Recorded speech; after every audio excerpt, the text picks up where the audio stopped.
Hey beauties, welcome back to my channel. Today I'm going to be doing like a third impression, so not a first. I've used this a few times, but this is the new Nars Natural Radiant Longwear Foundation. I got mine on the Nars website and I actually got here pretty quickly, so I've been trying it. I don't know if you guys know, but for whatever reason, every single NARS face product, like their tinted moisturizer, every foundation, they all break me out. I was like die hard sheer glow girl until I realized that was what's wrong with my skin. But I continuously try them for you guys just so I can tell you about the actual product and of itself. But yes, and it did indeed break me out. What I'm going to do is I'm going to tell you about the product, some key claims, then I'm going to get into a demo. I will get close up for you guys, and then we will get into my thoughts on this towards the end. Like I said, I got mine on the NARS website. It will be launching in other stores like Sephora on 12/26, so the day after Christmas. But this guy is 1 full fluid ounce and it retails for $49. I'm going to read you guys some of the key claims from the NARS website. It says there's longwear and then there's strongwear. It's NARS' first 16-hour foundation that stays turned on by the power of radiance. Untraceable, unstoppable. It's breathable, fade-resistant formula infused with raspberry, apple, and watermelon extracts to help smooth and improve the look of your skin instantly and over time for full powered radiance. I feel like I hear that in like just about every foundation formula recently. Instantly and over time. Blah, blah. I don't think any foundation has truly over time helped the appearance of my skin, but maybe that's just me. Transfer resistant, sweat resistant, fade resistant, non-drying, paraben free, alcohol free, oil free, fragrance free, dermatologist tested, and non-comedogenic. I can never say that word. Medium to full buildable coverage. And then on the NARS site, it says it is for the skin types of normal, combination, and oily skin types with a natural radiant finish. But then on Sephora, there's a slight discrepancy. It's not actually like you can't buy it on the site yet, but it does talk about it on Sephora. And the skin types that it describes it being for are sensitive, normal, dry, combination, and oily. And dry and sensitive are actually both not on the NARS site. I can tell you without a shadow of a doubt, this is not for dry skin. Don't try it. The shade I picked up is Gobi or Gobi. I'm not sure how they say it. It is more like an NC15, and I'm in between an NC15, NC20, more on the NC20 side. But this on camera is picking up a lot lighter than it is in person. I don't need a full shade darker, but it needs to be just a smidgen darker. But other than the color, we're going to go ahead and talk about, I'm going to apply, do all of that right now. As you may be able to see, this foundation has already broken me out. Here, here, here, and like it's not even on yet, and I'm already ready to take it off because, yeah, I don't want to break out. I'm going to use my Linda Hallberg little sponge here because I love this. I have used this foundation several different ways, including with my fingers, which I don't like my fingers on my face, so that's not my jam, yo, but the sponge is definitely my favorite.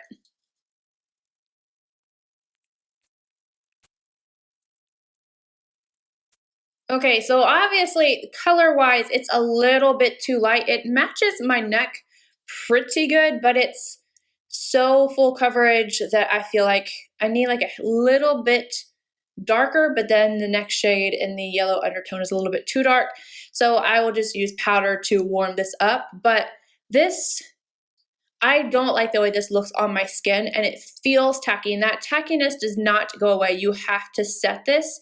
So then you're adding even more, which I always set everything, but when it feels like this already, and like, let me give you an example. Like if I touch, I'm just gonna touch my forehead. Do you guys see that? And that is where I put the least amount of product. Like it's gonna transfer. And I don't know. And you see, I just went over like with what was left on my beauty blender. And yeah. That's not typical for a foundation for me to just be able to touch my face and it just come completely off like that. It's not like it left a little mark, like it completely came off. Zoomed you guys in. I just want you to see up close it's just a meh foundation. I don't, like I said, I'm gonna finish off the rest of my makeup. You can see like my forehead, I really don't like the way it looks on my forehead. Hopefully you can see it on camera, but I'm gonna finish off my makeup and I'll be right back. All right, here I am again. Makeup is finished, doing a close-up for you. Hopefully you guys can see up here, like, it started taking off the foundation right around here.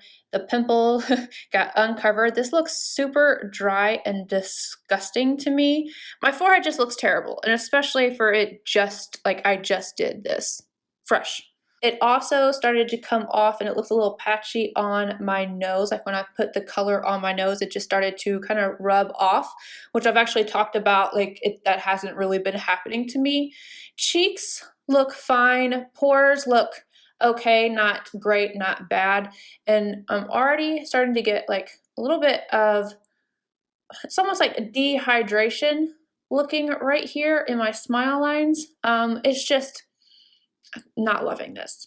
So as you can see, not a super duper big fan of this foundation, and it's not because of the color, and I'm not saying that I don't like it because it breaks me out. Obviously, that's gonna be my reason for not using it, because I don't want to break out. I hate it. My skin was like crystal clear, and then I pick at things to make them a million times worse than they have to be because I want to dig it out of my face.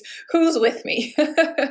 Here's why I don't particularly like it. I hate the way it looks on my forehead. I feel like it looks like I am wearing so much makeup. Even whenever I use my fingers, which that is how they suggest putting this on, I don't like using my fingers. I don't like touching my face like, I don't know. My pores looked worse with my fingers, but then like, I don't know. I didn't like it with my fingers at all.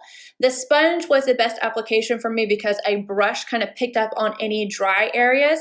I steamed my face last night, like with a steamer. I exfoliated, did everything to make this go on as smoothly as humanly possible. If you are dry, you're going to absolutely hate this foundation. If you're oily, I'm not really sure either because I've worn this 2 times before today and it does not come off my face after I set it. Like you guys saw, like if I touched my face, it would just move. And then whenever I set and then I buffed on my bronzer, it would just pick up like around my forehead, especially on my cheeks. I kind of pressed everything in because I learned from my forehead, but I don't like that it moves like that. And I don't like, I just don't like it. But even though it is very long wearing, it really accentuated my pores. At that 8-hour mark, it was like done. And I don't know what it is. I don't know if it's because there's something in this that makes me break out, but it makes me itch. Like my chin right now is itchy, like especially up underneath. I want to like claw my skin off. But I noticed that both times, and then now today that I feel a little itchy with this on, but that could just be me and something in this foundation that don't get along together. On the bright side, a little of this goes a long way. Like I dipped into it and I basically did my whole face with that one little dip in with my sponge, and it's full coverage. Like it definitely covered up the breakout I had here and back here. This one, because I was blending, took the coverage right off, but it is full coverage. For the claims, I agree with about half of them. I do think this is long wearing. I don't know about 16 hours just because, like I said, I started getting itchy. I left it on for the maximum of like 10. Still there, it did not fade. It didn't transfer after I set it. It is not transfer proof if you do not set this. And then obviously, I wouldn't say that's fading. I would say that's picking up off the skin with, you know, applying other products. But other than like that happening, it didn't fade on me through the day. I got no patchiness anywhere or anything like that. And the color really didn't change on me either. I also want to say that I don't agree with its statement of it being like untraceable. This definitely looks like you have a full face of makeup on. Like even when it was just the foundation, it looks kind of heavy to me, and I didn't add anything. So I didn't go and put another layer on. This is just, it's not untraceable in my personal opinion. I personally feel like this is going to be best suited for somebody with like just normal skin, no dry patches, nothing super oily. I don't hate this foundation, but I don't like this. I'll never wear it again. And not just because it breaks me out, but also I just don't like the way it looks on my skin. I don't think it's anything special. I like my cheek area, like not pores, but like my cheek area, but I hate my forehead. I'm gonna beat a dead horse and I don't wanna do that. So you guys, other than this foundation, like I love everything else about my makeup. Let me talk about this highlighter for a second. I'm like totally getting off the Nars topic. This is the new holographic one from Dior in the pink, hollow pink. Yeah, I stopped in the middle of doing my makeup and ordered the gold one. Like, this is beautiful. And the texture is so good. And then I used my Sassy Siennas from Dose of Colors, and then one of the Stila new glitter and glow, and this is Wanderlust. And then my lashes, I don't know how I feel about these. I got the faux mink pack of Ardell, and they are the bottom ones, number 814. And like, I like them, but I don't like the band. And then if you look down, like you can see, I think I need to add like liner or something, and I just don't have the energy. This is my first video since my surgery, so I am doing okay. I'm in pajamas because I couldn't be bothered. And you know, you guys might ask, you know, why didn't you do a full check-in? And the reason being is those first 2 days that I wore this foundation, I just wanted to try it. I didn't have the energy to wash my hair, to put on anything other than like the foundation and stuff. So I just wanted to try it. And then today's the first day that I felt like, okay, I can sit down and film, but now I want to claw this stuff off and get it off of my face. But let me know down below if you guys are going to grab this foundation, or if you're like, no ma'am, just let me know, and I will see you guys in my next video. Bye guys.